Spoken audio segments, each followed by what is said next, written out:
Hi good morning. അപ്പോൾ നമ്മുടെ ഇന്നത്തെ കറി എന്താണെന്ന് മനസ്സിലായോ? നമ്മുടെ കോവയ്ക്കയും വെണ്ടയ്ക്കയും ചേർത്തിട്ടുള്ളൊരു അടിപൊളി മെഴുക്കുവരട്ടിയാണ്. കോവയ്ക്ക ഇഷ്ടമുള്ളവർക്കും വെണ്ടയ്ക്ക ഇഷ്ടമുള്ളവർക്കും ഇത് രണ്ടും ഇഷ്ടമില്ലാത്തവർക്കും ഉറപ്പായിട്ടും ഇതുപോലെ ഉണ്ടാക്കി നോക്കുകയാണെങ്കിൽ ഈ ഒരു മെഴുക്കുവരട്ടി ഇഷ്ടമാവും. അപ്പോൾ എങ്ങനെയാണ് നമ്മുടെ കോവയ്ക്ക വെണ്ടയ്ക്ക മെഴുക്കുവരട്ടി റെഡിയാക്കുന്നതെന്ന് നോക്കാം. നമുക്ക് നമ്മുടെ ഇൻഗ്രീഡിയൻസ് നോക്കാം. നമ്മളിപ്പോൾ ഒരു 10-12 കോവയ്ക്ക എടുത്തിട്ടുണ്ട്, 4-5 വെണ്ടയ്ക്ക എടുത്തിട്ടുണ്ട്. ഇതിലേക്കായിട്ട് ഒരു 10-15 ഉള്ളി എടുക്കുക കേട്ടോ. ഉള്ളി കൂടുതൽ എടുക്കുക. സവോള ആണെങ്കിൽ ഒരു ചെറിയ സവോള എടുക്കുക. അതുപോലെ തന്നെ പിന്നെ എടുത്തിരിക്കുന്നത് ഈ വലിപ്പത്തിലുള്ള വെളുത്തുള്ളിയാണ്. ഇത്രയും വലിപ്പമുള്ള വെളുത്തുള്ളി ആണെങ്കിൽ 4-5 മതി. ചെറിയ വെളുത്തുള്ളി ആണെങ്കിൽ 8 അല്ലി എടുക്കാം. അപ്പോൾ ആദ്യം നമുക്ക് ഈ വെണ്ടയ്ക്കയും കോവയ്ക്കയും കഴുകി വൃത്തിയാക്കിയിട്ട് റൗണ്ടിൽ കട്ട് ചെയ്തെടുക്കാം.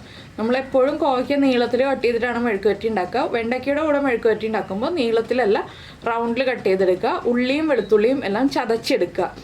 അപ്പോൾ ആദ്യം ഇത്രയും കാര്യങ്ങൾ ചെയ്തിട്ട് നമുക്ക് നമ്മുടെ മെഴുക്കുവരട്ടി റെഡിയാക്കാം. അപ്പോൾ നമ്മൾ നമ്മുടെ വെണ്ടയ്ക്കയും കോവയ്ക്കയും റൗണ്ടിൽ കട്ട് ചെയ്ത് വെച്ചിട്ടുണ്ട്. ഉള്ളിയും വെളുത്തുള്ളിയും ചതച്ചെടുത്തിട്ടുണ്ട്. നിങ്ങൾ വെളുത്തുള്ളി ഈ ഒരു മെഴുക്കുവരട്ടിയിൽ ചേർക്കാറില്ലെങ്കിൽ ഉറപ്പായിട്ടും ചേർത്തിട്ട് തന്നെ മെഴുക്കുവരട്ടി ഉണ്ടാക്കാം കേട്ടോ. വെളുത്തുള്ളി ചേർത്താലേ നമ്മുടെ ഈ ഒരു മെഴുക്കുവരട്ടിക്ക് ടേസ്റ്റ് ഉണ്ടാവുള്ളൂ. സാധാരണ മെഴുക്കുവരട്ടിയിലൊന്നും നമ്മൾ വെളുത്തുള്ളി ചേർക്കാറില്ല, പക്ഷേ ഇതിൽ വെളുത്തുള്ളി മസ്റ്റാണ്. അപ്പോൾ നമുക്കിനി ഒരു പാൻ ചൂടാക്കാം. ഇപ്പോൾ നമ്മളൊരു പാൻ ചൂടാക്കാൻ വെച്ചിട്ടുണ്ട്. ഇതിലേക്ക് നമുക്ക് വെളിച്ചെണ്ണ ചേർത്ത് കൊടുക്കാം. വെളിച്ചെണ്ണയിൽ തന്നെ നമ്മുടെ നാടൻ മെഴുക്കുവരട്ടികൾ ചെയ്യുക. ഇത് ഞാൻ എപ്പോഴും പറയാറുള്ളതാണ്.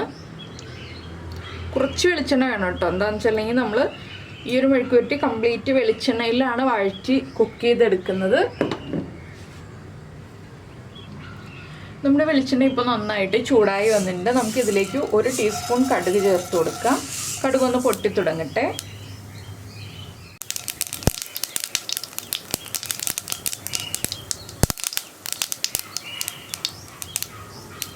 കടുക് പൊട്ടി കഴിയുന്നുണ്ട്. നമുക്ക് ഈ ഒരു സമയത്ത് തന്നെ നമ്മൾ ചതച്ച് വെച്ചിരിക്കുന്ന ഉള്ളി വെളുത്തുള്ളി ഇത് രണ്ടും ചേർത്ത് കൊടുക്കാം.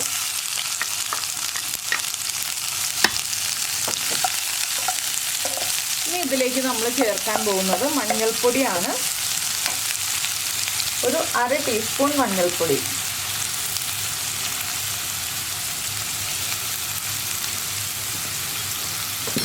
മഞ്ഞൾപ്പൊടി ചേർത്തിട്ട് നന്നായിട്ട് വഴറ്റിയെടുക്കുക. പിന്നെ ഉള്ളിയൊന്നും ഒരുപാട് കളർ മാറുന്നത് വരെ കുക്ക് ചെയ്യേണ്ട ആവശ്യമില്ല. എന്താണെന്ന് വെച്ചിട്ടുണ്ടെങ്കിൽ നമ്മുടെ കോവയ്ക്കയുടെയും വെണ്ടയ്ക്കയുടെയും ഒക്കെ കൂടെ നമ്മുടെ ഉള്ളിയൊക്കെ കുക്കായി വരും. അപ്പോൾ ഇപ്പോൾ നമ്മൾ ആ മഞ്ഞൾപ്പൊടി ഒന്ന് കുക്കാവാനുള്ള ആ ഒരു മിനിറ്റ് ഒന്ന് ഇളക്കി കൊടുക്കുക. അതിനുശേഷം നമുക്ക് ബാക്കിയുള്ള കാര്യങ്ങൾ ചേർക്കാം. ഇതിലേക്ക് ഇപ്പോൾ ഉപ്പ് ചേർക്കുന്നില്ല.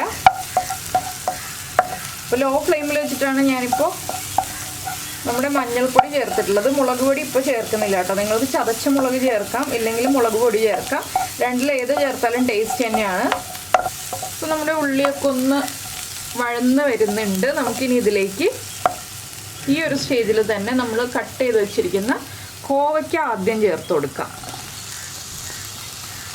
വെണ്ടയ്ക്ക ഇപ്പോൾ ചേർക്കരുത്. വെണ്ടയ്ക്കയുടെ വേവ് വ്യത്യാസം ഉണ്ട്. അതുകൊണ്ട് കോവയ്ക്ക ആദ്യം ചേർത്തിട്ട് കോവയ്ക്ക ഒന്ന് ഹാഫ് കുക്കായി വരുമ്പോഴാണ് നമ്മൾ വെണ്ടയ്ക്ക ചേർത്ത് കൊടുക്കുക. കോവയ്ക്ക ചേർത്ത് നന്നായിട്ടൊന്ന് ഇളക്കിയതിന് ശേഷം നമുക്ക് അടച്ചു വയ്ക്കാം. ഇത് അടച്ചു വെച്ച് ആവിയിൽ വേവണം കേട്ടോ. അപ്പോഴാണ് കറക്റ്റ് ആവുക. വെള്ളമൊന്നും തളിച്ചു കൊടുക്കേണ്ട ആവശ്യമില്ല. ചെറിയ ഫ്ലെയിമിൽ വെച്ചിട്ട് ആവിയിൽ വേവിച്ചെടുത്തിട്ടുണ്ടെങ്കിൽ കറക്റ്റായിട്ട് കുക്കായി കിട്ടും. അപ്പോൾ നമ്മൾ കട്ട് ചെയ്യുമ്പോൾ ശ്രദ്ധിക്കേണ്ട ഒരു കാര്യം എന്താണെന്ന് വെച്ചാൽ നന്നായിട്ട് തിന്നായിട്ട് കട്ട് ചെയ്യുക. തിക്നെസ് ഒട്ടും ഇല്ലാതെ കട്ട് ചെയ്യുക. അതാണ് ശ്രദ്ധിക്കേണ്ട ഒരു കാര്യം. വെണ്ടയ്ക്കയ്ക്ക് കുറച്ച് തിക്നെസ് കൂടിയാലും കോവയ്ക്ക തിക്നെസ് ഇല്ലാതെ കട്ട് ചെയ്തെടുക്കണം. ഇനി നമുക്കിത് അടച്ചു വയ്ക്കാം.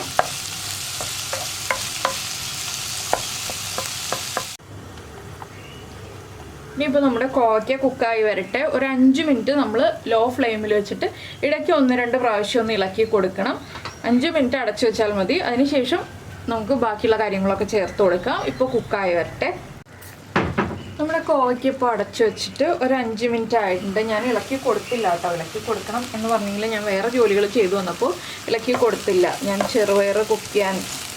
ചെറുപയർ കറി റെഡിയാക്കിക്കൊണ്ടിരിക്കുകയായിരുന്നു ഇപ്പുറത്ത്. അതുകൊണ്ടാണ് ഇളക്കി കൊടുക്കാതിരുന്നത്. അപ്പോൾ ഒന്ന് കുക്കായി തുടങ്ങുന്നുണ്ട് കോവയ്ക്ക. നമുക്കിനി ഇതിലേക്ക് നമ്മുടെ മുളക് പൊടി ചേർത്ത് കൊടുക്കണം, കറിവേപ്പില ചേർത്ത് കൊടുക്കണം, അങ്ങനെയുള്ള കാര്യങ്ങളൊക്കെ ഉണ്ട്.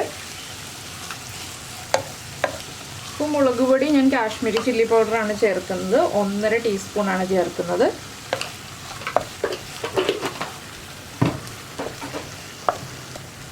അതുപോലെ തന്നെ നമ്മുടെ കറിവേപ്പില 2 തണ്ട് അതും ചേർത്ത് കൊടുക്കുന്നുണ്ട്. ഇനി ഇതെല്ലാം ചേർത്ത് നന്നായിട്ടൊന്ന് ഇളക്കിയതിന് ശേഷം നമ്മൾ കട്ട് ചെയ്ത് വെച്ചിരിക്കുന്ന വെണ്ടയ്ക്ക ഉണ്ടല്ലോ, കോവക്കയിൽ നിന്ന് ആ മുളക് പൊടിയുടെ റോ ടേസ്റ്റ് ഒന്ന് മാറി വരുമ്പോൾ വെണ്ടയ്ക്ക ചേർത്ത് കൊടുക്കാം. അപ്പോൾ നിങ്ങൾക്ക് എരിവ് കൂടുതൽ വേണമെന്നുണ്ടെങ്കിൽ മുളക് പൊടിയുടെ അളവിൽ വ്യത്യാസം വരുത്താം. ഞാനിപ്പോൾ ഒരു അത്യാവശ്യം എരിവുള്ള രീതിയിലുള്ള അളവാണ് പറഞ്ഞിരിക്കുന്നത്. 1.5 ടീസ്പൂൺ കാശ്മീരി ചില്ലി പൗഡറിന്, ഒരുപാട് എരിവുള്ള രീതിയിലല്ല. അപ്പോൾ നമ്മുടെ മുളക് പൊടിയൊക്കെ ഒന്ന് കുക്കായി വരുന്നുണ്ട്. നമുക്കിതിലേക്ക് കട്ട് ചെയ്ത് വെച്ചിരിക്കുന്ന വെണ്ടയ്ക്ക ചേർത്ത് കൊടുക്കാം.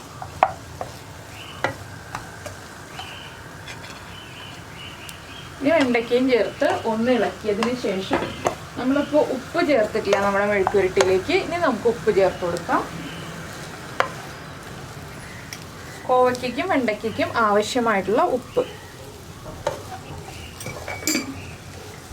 കൂടി ചേർത്ത് ഇളക്കിയിട്ട് മീഡിയം ഫ്ലെയിമിലാക്കിയിട്ട് അടച്ചു വയ്ക്കുക. ഒരു 5 മിനിറ്റ് വീണ്ടും അടച്ചു വയ്ക്കുക. ഇതിനിടയിൽ ഒരു പ്രാവശ്യം ഇളക്കി കൊടുക്കുക. എല്ലാം ഒരുമിച്ചാക്കി വയ്ക്കുക കേട്ടോ. അപ്പോൾ ഇത് ഇവിടെ ഇരുന്ന് കുക്കാവട്ടെ. ഈ സമയത്ത് ഞാനിപ്പോൾ അവിൽ നനയ്ക്കാൻ പോവാണ്. അപ്പോൾ അങ്ങനെയുള്ള കാര്യങ്ങളൊക്കെ നമുക്ക് ഇതിൻ്റെ കൂടെ നടത്താം. പയർ കറിയൊക്കെ റെഡിയായി. ഇനിയിപ്പോൾ ഞാൻ അവിലൊക്കെ നനച്ച് കഴിയുമ്പോൾ നമ്മുടെ കോവയ്ക്കയും വെണ്ടയ്ക്കും ഒരു 1/4 ഭാഗം കുക്കായിട്ടുണ്ടാവും. അപ്പോൾ എൻ്റെ ആ ജോലികൾ നടത്തട്ടെ. അപ്പോൾ നമ്മുടെ കോവയ്ക്കയും വെണ്ടയ്ക്കയും ഒക്കെ കുക്കായിട്ടുണ്ട്. ഞാൻ ആദ്യം ഒരു 5 മിനിറ്റ് അടച്ചു വെച്ചു, വീണ്ടും ഒന്ന് ഇളക്കി കൊടുത്തിട്ട് വീണ്ടും 5 മിനിറ്റ് അടച്ചു വെച്ചു. അപ്പോൾ അതാ ഇതുപോലെ നമ്മൾ പ്രസ് ചെയ്ത് നോക്കുകയാണെങ്കിൽ കോവയ്ക്ക കട്ടായി വരുന്നുണ്ട്, വെണ്ടയ്ക്കൊക്കെ കട്ടായി വരുന്നുണ്ട്. ഇങ്ങനെ കട്ടായി വരുന്നുണ്ട് എന്നുള്ളതാണ് നമ്മൾ ഇത് രണ്ടും കുക്കായി എന്നുള്ളതിനർത്ഥം. അപ്പോൾ എന്തായാലും എല്ലാവരും ഈ ഒരു റെസിപ്പി ഉണ്ടാക്കി നോക്കാട്ടോ. ഞാൻ ഫ്ലെയിം ഓഫ് ചെയ്യാണ്. അപ്പോൾ ഞാൻ കുറച്ച് വെളിച്ചെണ്ണയും കൂടി ഇടയ്ക്ക് ഒഴിച്ചു കൊടുത്തിരുന്നു. എന്താണെന്ന് വെച്ചാൽ വെളിച്ചെണ്ണ വളരെ കുറവായിരുന്നു. അപ്പോൾ കുറച്ച് ഒരു ടീസ്പൂൺ വെളിച്ചെണ്ണയോളം വീണ്ടും ഒഴിച്ചു കൊടുത്തിരുന്നു. അപ്പോൾ നിങ്ങൾ ഉണ്ടാക്കുമ്പോൾ എണ്ണ കുറവാണെങ്കിൽ ഇടയ്ക്ക് എണ്ണ ചേർത്താലും കുഴപ്പമില്ല, ലാസ്റ്റ് അല്ല ഇടയ്ക്ക് എപ്പോഴെങ്കിലും. അപ്പോൾ ഇതുപോലെ നിങ്ങൾ ഈ ഒരു 2 വെജിറ്റബിൾസ് ചേർത്തിട്ട് മെഴുക്കുവരട്ടി ഉണ്ടാക്കി നോക്കിയിട്ടില്ലെങ്കിൽ ഉറപ്പായിട്ടും ട്രൈ ചെയ്ത് നോക്കിക്കോളൂ. ചോറിൻ്റെ കൂടെ നല്ലൊരു കോമ്പിനേഷനാണ്. കുറച്ച് തൈരും അതുപോലെ തന്നെ ഈ ഒരു മെഴുക്കുവരട്ടിയും ഉണ്ടെങ്കിൽ സുഖമായിട്ട് ഊണ് കഴിക്കാം. അപ്പോൾ എന്തായാലും നിങ്ങളെല്ലാവരും ട്രൈ ചെയ്ത് നോക്കുമെന്ന് വിചാരിക്കുന്നു. പിന്നെ നമ്മുടെ വീഡിയോ ഒക്കെ ഇഷ്ടമാവുകയാണെങ്കിൽ ഒന്ന് ലൈക്ക് ചെയ്യാനും കമൻറ്റ് ചെയ്യാനും ഒന്നും മറന്നു പോകരുത് കേട്ടോ. അതുപോലെ തന്നെ നമ്മുടെ ചാനൽ ആദ്യമായിട്ട് കാണുകയാണ്, വീഡിയോ പ്രസൻറ്റ് ചെയ്യുന്ന രീതിയൊക്കെ ഇഷ്ടമായി എന്നുണ്ടെങ്കിൽ നമ്മുടെ ചാനലൊന്ന് സബ്സ്ക്രൈബ് ചെയ്ത് സപ്പോർട്ട് ചെയ്യണേ. സബ്സ്ക്രൈബ് ചെയ്യുന്നതിന് ഈ വീഡിയോയുടെ താഴെ കാണുന്ന റെഡ് സബ്സ്ക്രൈബ് ബട്ടൺ ഒന്ന് ക്ലിക്ക് ചെയ്യുക. അതിൻ്റെ റൈറ്റ് സൈഡിലുള്ള ബെല്ലൈക്കണും ക്ലിക്ക് ചെയ്യുക. അപ്പോൾ ഓൾ എന്ന് പറഞ്ഞിട്ടൊരു ഓപ്ഷൻ കാണാം. ആ ഓളും കൂടി പ്രസ് ചെയ്തിട്ടുണ്ടെങ്കിൽ ഞാൻ എപ്പോഴും വീഡിയോ അപ്ലോഡ് ചെയ്യുമ്പോൾ നിങ്ങൾക്ക് നോട്ടിഫിക്കേഷൻ വരും. പിന്നെ ഈ ഒരു മെഴുക്കുവരട്ടി ഇപ്പോൾ ചൂടോടെ കഴിക്കരുത്, ഒന്ന് ചൂട് കുറഞ്ഞിട്ട് ഇളം ചൂടിൽ കഴിക്കുക കേട്ടോ. അപ്പോഴാണ് ഇതിൻ്റെ കറക്റ്റ് ടേസ്റ്റ് അറിയുക. പിന്നെ ഉപ്പ് ചെക്ക് ചെയ്ത് നോക്കുക, ഉപ്പ് കുറവാണെങ്കിൽ ഉപ്പ് ആഡ് ചെയ്ത് കൊടുക്കുക. അപ്പോൾ എന്തായാലും നിങ്ങൾക്ക് എല്ലാവർക്കും ഈ ഒരു റെസിപ്പി ഇഷ്ടമായി ഉണ്ടാകുമെന്ന് വിചാരിച്ചുകൊണ്ട് നമുക്ക് നമ്മുടെ അടുത്തൊരു റെസിപ്പിയുമായിട്ട് നാളെ കാണാം.